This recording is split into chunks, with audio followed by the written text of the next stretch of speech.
그 사람이 너무 갑자기 그런 말을 해서 나는 입을 벌릴 수밖에 없었다. 내가 놀랐음에도 불구하고 그는 승리한 표정을 지으며 말을 듣지도 않았습니다. 그러나 우리는 계속해서 유창하게 이야기를 나눴습니다. 아니면 오히려 병원에 가는 걸 깜빡해서 애초에 당신과 결혼도 하지 않았고 당신과도 결혼하지 않았다는 것입니다. 당신은 그것을 좋아하지 않습니다. 따라서 재산 분할은 없습니다. 나는 고개를 숙인 척하고 입꼬리를 들어 웃는 표정을 짓는다. 당신은 아무것도 모릅니다. 무슨 뜻이에요? 나는 그를 화나게 하려는 듯 위에서 그를 바라보며 말을 걸었다. 남편은 짜증이 나서 얼굴이 빨개집니다. 그는 아직 모릅니다. 그 후 그는 진실을 알고 즉시 얼굴이 창백해졌습니다. 제 이름은 타카코, 35세입니다. 그녀는 외동딸 나나미를 키우느라 고심하는 전업주부이다. 나나미는 벌써 3살이 되었습니다. 태어나서 이렇게 많은 시간이 흘렀다는 사실이 믿겨지지 않습니다. 매일 나는 아이들이 얼마나 빨리 자라는지 깨닫습니다. 잘 먹고 말도 잘하는 아이가 되었습니다. 최근 그는 독립심이 강해 모든 일을 스스로 하고 싶어한다. 해나는 일이 뜻대로 되지 않을 때 종종 울곤 한다. 그리고 좋아하는 것과 싫어하는 것에는 큰 차이가 있어서 조금이라도 음식에 섞여들곤 해요. 그런 다음 그는 접시 가장자리로 이동하고 먹으려는 시도를 하지 않습니다. 밥을 제대로 먹지 않으면 싫고 싫다. 이것이 사람들이 증오라고 부르는 것입니까? 매일 나는 시행착오를 통해 어떻게 대처해야 할지 알아내려고 노력하고 있습니다. 나에게 딸을 만나게 해준 남편 토모키는 나보다 5살 많은 40세다. 직업은 변호사이며 장인이 운영하는 로펌에서 일하고 있다. 그의 직장은 우리가 만난 곳이기도 했다. 저는 원래 변호사였고 같은 회사에서 일했습니다. 다행히 주변 사람들이 제 일에 진지하고 열정적이라는 좋은 인상을 주었음에도 불구하고 나는 그것을 기대하고 있었다. 개인적으로 저는 항상 이 직업을 추구하고 싶었습니다. 나는 자격을 갖추면 많은 사람을 구할 수 있는 변호사가 되겠다고 다짐한다. 나는 확고한 약속을 했다. 그렇기 때문에 나는 각 작업에 진지하게 접근했습니다. 내 태도가 높이 평가되어 기쁘다. 토모키도 나의 그런 면을 좋아했던 것 같다. 나는 당신이 얼마나 진지하고 친절한지 좋아합니다. 괜찮다면 나랑 같이 나가. 그렇습니다. 그 사람이 그걸 고백했고 나도 고개를 끄덕이면서 우리의 관계가 시작됐어요. 그래서 그들은 결국 결혼하게 되었습니다. 상대방이 타카코라면 안심이 된다. 메스코 씨, 정말 고마워요. 같은 직장에 다니다 보니 시아버지께서도 저를 어느 정도 알고 계셨습니다. 아니면 우리가 결혼하기로 결정했을 때 그는 매우 기뻐했습니다. 두 사람과 좋은 관계를 유지했기 때문에 결혼 후 동거를 시작했다. 시아버지의 법률사무소는 현지에서 신뢰를 받고 있습니다. 아마도 그는 차분하고 진지한 성격을 갖고 있기 때문일 것이다. 나는 큰 지혜에 대한 열망이 더 강했다. 나도 시상식을 하고 싶다는 생각이 들었다. 결혼식장이나 웨딩드레스 등을 자주 찾아봤는데 소원이 이루어졌더라고요. 하지만 유키는 달랐다. 제가 준비할 때도 그 사람은 별로 의욕이 없는 것 같았고 관심도 없는 것 같았어요. 저는 19살 된 애인과 결혼해요. 남편은 자랑스럽게 가슴을 펴고 웃으며 말했습니다. 제가 딸을 임신한 후 남편의 태도가 바뀌었습니다. 둘 사이의 아이로 추정되는데 전혀 잘 챙겨주지 않는 것 같다. 그는 점점 집에 오기 시작했고 부부 사이의 관계는 냉랭해지기 시작했다. 어느 날 저녁을 먹고 쉬고 있는데 남편이 저를 불렀습니다. 이는 그가 여주인과 결혼하겠다고 발표했음을 의미합니다. 결국 어린아이들은 좋습니다. 왜냐하면 나는 당신과 전혀 다르기 때문입니다. 그랬다. 야, 어떤 드레스가 더 나은 것 같아. 타카코가 좋아하는 걸 고르면 될 것 같아요. 그 사람이 너무 갑자기 그런 말을 해서 나는 입을 벌릴 수밖에 없었다. 나의 놀라움에도 불구하고 토모키는 의기양양한 표정을 지으며 말했다. 그 사람은 없었지만 우리는 아무렇지도 않게 이야기를 계속했다. 사실 병원에 가는 걸 깜빡해서 애초에 당신과 결혼한 게 아니었어요. 나는 휩쓸리지 않을 것이다. 따라서 재산 분할은 없습니다. 그는 매우 상서로운 머리를 가지고 있는 것 같습니다. 어쩌면 그는 내 침묵이 재미있었는지 자랑스럽게 자신의 모습을 드러냈다. 그것은 오히려 웃으면서 그런 얘기를 할 수 있다는 게 인상 깊었어요. 나는 고개를 숙인 척하고 입술 끝을 들어 웃는 표정을 짓는다. 이것을 보니 기분이 더욱 좋아졌습니다. 왜냐하면 나의 여주인은 19세의 젊은 여성이었기 때문입니다. 나도 자유롭게 이야기를 나눴다. 젊은이들은 결국 당신과 완전히 다르기 때문에 좋은 것입니다. 그러나 나는 거짓 고백에 충격을 받지 않았습니다. 오히려 나는 그 말을 기다리고 있었다. 가까웠어요. 그렇기 때문에 오랫동안 꼼꼼하게 준비를 해왔습니다. 나는 얼굴에 미소를 지으며 올려다보았다. 그러자 토모키는 왜 웃는지 놀란 듯 눈을 크게 떴다. 당신은 아무것도 모릅니다. 오하. 무슨 말이야. 나는 그 사람을 화나게 하려는 듯 계속해서 그 사람을 바라보며 말을 이었다. 그렇게 저는 변호사가 되었습니다. 변호사 배지가 울고 있어요. 동시에 토모키에게 두꺼운 봉투를 던졌다. 몸이 굳어 바로 반응하지 못해서 잡히지 않은 게 아쉬웠다. 어깨에 부딪혀서 좋은 소리가 났습니다. 토모키는 미켄에게 믿을 수 없을 만큼 주름을 주며 패키지를 열었습니다. 그러나 안을 들여다보니 그의 얼굴은 이내 창백해졌다. 몸이 떨리고 숨이 거칠어지는 것을 느낄 수 있었습니다. 봉투 안에는 그의 많은 잘못에 대한 증거가 들어 있었습니다. 그들은 장난스럽고 친근한 태도로 손을 잡고 있습니다. 밤의 도심 한 구석에서 거침없이 사진을 찍는다. 물론 흥분한 여성의 얼굴도 선명하게 포착됐다. 그는 이미 사진뿐 아니라 여자의 신원도 알고 있었다. 기름은 유카인 것 같습니다. 루머에 관한 증거 외에 토모키가 나에게 뱉은 수많은 욕설도 잘 녹음됐다. 그는 내 스마트폰이 녹음되거나 녹음되는 것을 막기 위해 나에게서 스마트폰을 빼앗았다. 하기 위한 목적이었습니다. 그게 없으면 자신이 학대를 당했다는 사실을 입증할 수 없을 거라고 생각한 것 같아요. 그거 좋았어. 기루신과 비밀리에 상담을 하고 있다는 사실을 몰랐기 때문에 기보가 저를 대신해서 욕설을 녹음할 거라고는 상상도 못했어요. 이 증거를 가지고 토모키와 맞서기 전에 기루신과 함께 녹음한 내용을 확인하세요. 인식했지만 그의 말에 그들의 얼굴이 굳어졌다. 정말 끔찍해요. 그 아이가 그런 말을 하는 게 역겹다. 두 사람 모두 분노를 참기 위해 주먹을 휘두르고 있었습니다. 또한 사실혼 관계를 입증하는 문서를 포함하여 기타 여러 가지 강력한 증거도 포함되어 있습니다. 길을 확인한 토모키는 이전의 태도가 거짓말인 듯 바닥에 등을 돌렸다. 나는 이 말을 그것에 대고 문지르기 시작했습니다. 변화의 속도에 웃지 않을 수 없습니다. 애와. 그거 별로였어. 죄송합니다. 용서해주세요. 내가 무엇을 용서해주기를 바라나요? 내가 일부러. 냉소적인 태도로 질문하자 토모키는 이렇게 대답했다. 글쎄, 나는 결국 바람을 피웠다. 나는 헤어지고 싶지 않다. 안녕하세요. 얼마 전 그는 19살 연하의 애인과 결혼한다는 기쁜 소식을 전했습니다. 에게. 내가 그렇게 대답하자 토모키는 괴로운 부분에 지친 것 같았다. 시어머니와 저는 드레스와 행사장 장식에 관해 즐거운 이야기를 나누었습니다. 그 일을 하고 있는 중에도 그는 지루해 보였습니다. 웨딩 플래너도 처음에는 그의 뜻을 적극적으로 들어주려고 노력했다.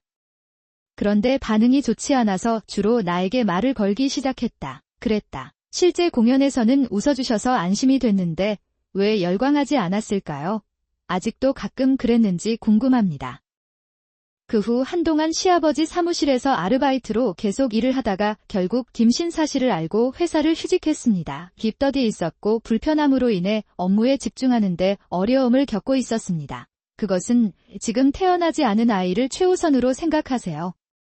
시아버지께서 나에게 이렇게 말씀하셨기 때문에 나는 그에게 친절을 베풀기로 결심했습니다. 그러나 그 무렵부터 토모키의 태도는 점차 나쁜 태도로 변해갔다. 무엇이 나를 짜증나게 하는지는 모르겠지만 집안을 계속 혀로 맴돌고 있습니다. 나는 쿵쿵거리는 소리를 내며 걷기 시작했다. 나는 그에게 이유를 묻지 않았고 그가 일로 바쁜지 궁금해했습니다. 결국 상황이 진정되기를 바랐지만 순진했습니다. 나나미를 낳고 나서 상태가 더 나빠졌어요. 우리 아이가 육아에 전념하다 보면 갑자기 집에 늦게 들어오고 욕설을 하기 시작합니다. 내가 해냈어. 화내지 마세요. 나나미를 놀라게 할 거예요. 당신이 그들에게 호소해도 그들은 듣지 않을 것입니다. 오히려 코웃음을 치며 웃었다. 나나미는 아기들이 아마도 단어를 이해하지 못할 수도 있다고 말합니다. 그러나 아이들은 예민해서 토모키가 발산하는 따끔거리는 분위기를 느낍니다. 가져갔을지도 모르지만 다가가기는커녕 나에게 달라붙어 있었다. 백수와 기생 중에도 즐거운 시간을 보내고 있다는 것이 좋습니다. 나는 그 모욕에 내 귀를 믿을 수 없었다. 지금은 일을 하고 있지 않은 것이 사실인데 쉽다는 말을 듣고 놀랐습니다. 내가 그것에 기생하려고 노력할 방법은 없습니다. 내 생활비는 저축에서 나온다. 사람들이 왜 그렇게 끔찍한 말을 해야 하는지 이해가 안 돼요. 그 사람은 우리가 결혼하기 전과는 전혀 다른 사람이었습니다. 더욱이 똑똑한 주부에게는 스마트폰이 필요 없을지도 모르겠습니다. 명품이네요. 나는 그것을 제기하기까지 했습니다. 아이가 태어나면 문득 아빠라는 사실을 깨닫게 되고 행복한 가정을 이룰 수 있을 것이라는 생각을 하게 됩니다. 그랬다. 그러기 위해 나는 집안일을 하는 등 그를 지원하기 위해 내가 할 수 있는 일을 해왔습니다. 그것은 그런데 내가 이해하는 것 같았지만 곧바로 자신의 원래 목적에 대해 생각했습니다. 나는 정신을 차리려는 듯 몇 번이나 고개를 저었다. 그것은 중요하지 않습니다. 이게 다 무슨 일인지 물어보려고 왔습니다. 나는 게 왔다 그렇게 말하고 주머니에서 해고 통지서를 꺼냈다. 깔끔하게 접혀서 가져오지 않아서인지 도착하자마자 화를 냈어요. 머리를 엉망으로 만들어서인지는 모르겠지만 머리에 주름이 져요. 실제로 토모키의 시아버지는 토모키를 집에서 쫓아낸 뒤 해고 통지서를 보냈다. 듣고 있나요? 무슨 뜻인지 빨리 설명하세요. 시아버지는 나에게 소리를 지르면서도 표정을 바꾸지 않고 가만히 나를 바라보았다. 이었다. 그제서야 나는 눈썹을 꼬집으며 깊은 한숨을 내쉬었다. 그 말에 모키는 잠시 움찔하는 듯했지만 이내 표정을 바꾸며 더욱 날카로워 보였다. 그는 나와 시아버지를 노려보았다. 갑자기 해고된 사람에게 그런 일이 일어날 리가 없어요. 이혼이라는 이유만으로 누군가를 해고하는 것은 너무 큰 일입니다. 애초에 그 사람은 이혼하겠다는 말조차 할 수 없는 입장이에요. 왜냐하면 나는 단지 현기증이 났기 때문이다. 증거가 제시되자 그는 무릎을 꿇고 용서를 구했지만 좋은 징조였던 것 같습니다. 분명 그 사람은 진료비를 내기 싫다는 이유만으로 뉘우치는 척했을 거예요. 시아버지는 다시 한숨을 쉬었다. 동시에 나도 깊은 한숨을 쉬었다. 그리고는 연민의 시선을 토모키에게로 돌린다. 당신은 정말로 아무것도 모릅니다. 그게 뭐죠? 가끔 그는 긴장한 표정을 짓고 있다. 정말 아무것도 모르시는 것 같군요. 사실 제가 저번에 그에게 제시한 문서에는 조사 결과 시아버지가 보낸 서류와 단열 편지가 발견됐다. 봉투를 열어서 내용물을 확인하는 줄 알았는데 몰랐다는 뜻인가요? 거짓 증거를 보면 마음이 멍해질 수도 있지만 어쩌면 제가 다른 문서를 제대로 읽지 않았을 수도 있습니다. 봉투를 확인한 건 집에서 쫓겨난 이후뿐이었다. 더 이상 내부를 들여다보고 싶지 않은 것 같아요. 토모키는 원래 그다지 좋은 변호사는 아니었습니다. 그러나 그는 그것을 인식하지 못하고 자신이 그 일을 합리적으로 잘할 수 있다고 생각한다. 실력 있는 후배들을 위해서 지도하는 경우가 많다. 동료들이 나에게 여러 차례 조언을 해주었지만 그에겐 자존심이 강한 면도 있고 나는 그것을 실천에 옮기려고 노력하지 않았다. 주변 사람들도 힘들어했어요. 그에게 부모로서 그의 장인은 선임 변호사로서 그는 계속해서 부지런히 지도를 제공했습니다. 시아버지가 말씀하시면 솔직하게 이야기를 들어주다 보니 서로를 사게 되었고 점차 성장해 나갔습니다. 나는 당신을 버리고 싶지 않았습니다. 그것이 우리가 지금까지 함께 일해온 이유입니다. 내가 거기에 도착했을 때 시아버지는 안타까운 마음으로 내려다보셨습니다. 토모키는 마침내 자신이 그렇게 좋지 않다는 것을 깨달았나요? 그는 주변 사람들의 의견을 구하듯 주위를 둘러보았다. 다른 사무원들은 그녀는 혼란과 연민이 뒤섞인 눈으로 그를 바라보았다. 아무 말도 하지 않았지만 눈빛만 봐도 쉽게 답을 알 수 있었다. 충격적인 일들이 복합적으로 작용했을 것입니다. 나는 목에 무거운 짐을 얹은 듯 아래를 내려다보았다. 시아버지는 저도 모르게 저를 잘라버리셨습니다. 사실 내가 최고가 아니라는 사실이 정말 괴로웠던 것 같다. 그러나 이번에는 친딸처럼 아끼던 타카코 씨에게 상처를 입혔다. 나는 내 아들이 그렇게 나쁘게 행동할 것이라고 믿고 싶지 않았습니다. 결국 한인배 꼬리가 부러져서 절연체를 사용해서 그 위에 섰습니다. 있습니다. 하지만 그렇다고 해서 목이 이상하다는 뜻은 아닙니다. 아직도 그 말을 하고 있나요? 나중에 이것을 반박하려고 했을 때 그는 인내심을 잃었습니까? 아버지는 목소리를 높였다. 사무실에는 쌀쌀한 분위기가 흐른다. 눈에 보이지 않는 가시가 잔뜩 둥둥 떠다니는 것처럼 서툴게 움직이면 다칠 수도 있다. 뭔가 할 것 같은 느낌이 드네요.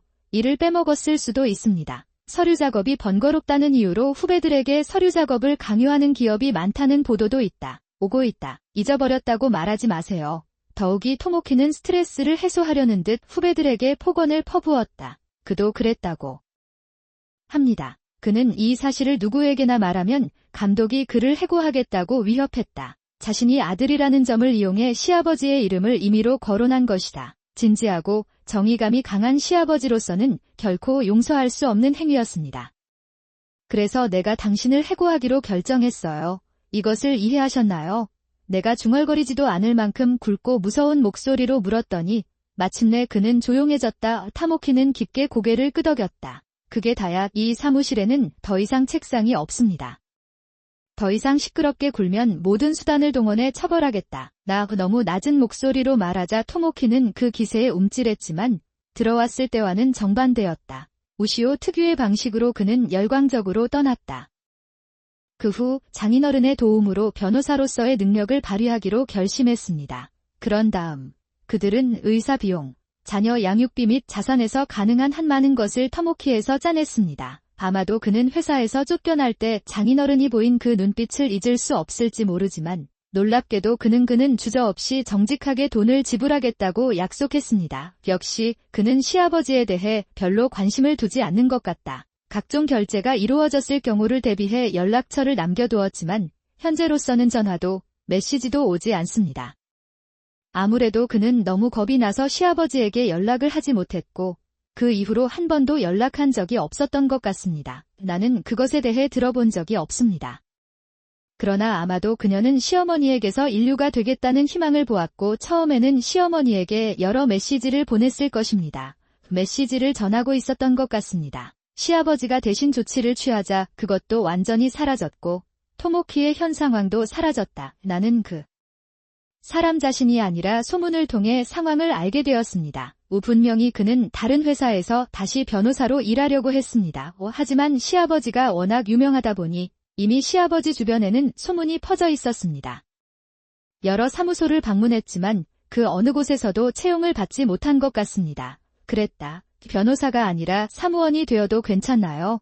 분명히 물러서려고 할 때도 있었지만 서류 작업을 잘 못해서 그랬다. 회원을 채용할 수 없을 것 같습니다.